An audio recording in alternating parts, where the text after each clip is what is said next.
Assalamualaikum warahmatullahi wabarakatuh. Pada kesempatan ini saya akan membagikan jurnal refleksi dui mingguan saya pada modul 2.1, yaitunya pada pembelajaran berdiferensiasi, yang menggunakan model 4C, yaitunya connection, konsep, challenge, dan change. Oke, apa itu refleksi 4C? Connection adalah apa keterkaitan materi yang didapat dengan peran sebagai CGP. Konsep, ceritakan konsep utama dan penting yang dipelajari untuk terus dibawa selama menjadi CGP atau bahkan setelah menjadi guru penggerak. Challenge, adakah materi atau ide dari narasumber yang berbeda dengan praktik yang dijalankan selama ini? Dan terakhir, change, apakah perubahan yang ingin dilakukan setelah mendapat materi ini?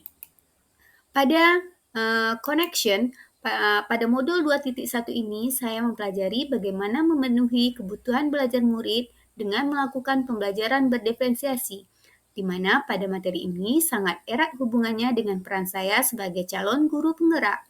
Melalui modul ini, saya mengenali bagaimana melakukan analisis dan pemetaan kebutuhan murid serta strategi-strategi yang dapat digunakan untuk memenuhi kebutuhan belajar murid sesuai dengan kodratnya masing-masing.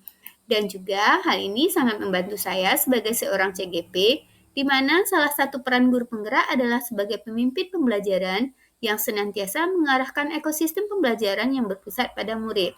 Di samping itu, dalam penerapannya pembelajaran berdiferensiasi di kelas, saya dapat mengembangkan nilai-nilai guru penggerak yang saya miliki, yaitunya mandiri, reflektif, kolaboratif, inovatif, serta berpihak pada murid.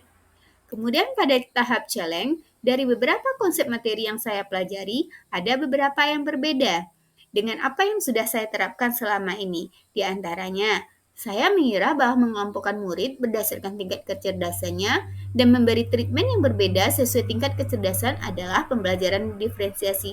Ternyata tidak. Kemudian saya mengira bahwa melakukan pembelajaran diferensiasi, saya harus menyiapkan beberapa modul ajar yang berbeda untuk memenuhi kebutuhan belajar murid. Ternyata juga tidak. Kemudian pada tahap konsep, konsep utama dan penting yang saya pelajari dari modul ini adalah pembelajaran diferensiasi merupakan serangkaian keputusan masuk akal yang dibuat oleh guru yang berorientasi pada kebutuhan murid. Keputusan-keputusan yang dibuat adalah terkait dengan tujuan pembelajaran yang didefinisikan secara jelas, guru menanggapi atau merespon kebutuhan belajar muridnya dengan menerapkan strategi diferensiasi konten, proses, dan penilaian. Penciptaan lingkungan belajar yang mengundang murid untuk belajar, manajemen kelas yang efektif, serta penilaian yang berkelanjutan.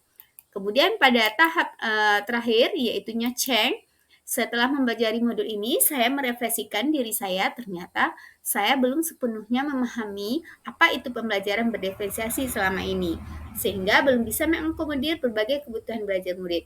Untuk kedepannya, perubahan pembelajaran yang akan saya lakukan adalah yang pertama, melakukan asesmen diagnostik untuk mengetahui, menganalisis, dan memetakan kebutuhan belajar murid. Melaksanakan pembelajaran berdiferensiasi menggunakan strategi diferensiasi konten, proses, dan penilaian, sehingga mampu mengakomodir berbagai kebutuhan belajar murid. Menciptakan lingkungan belajar yang aman dan nyaman, melakukan manajemen kelas yang efektif, melaksanakan penilaian yang berkelanjutan. Demikianlah pemaparan atau jurnal refleksi dui mingguan saya. Terima kasih, semoga dapat mencerahkan. Wassalamualaikum warahmatullahi wabarakatuh.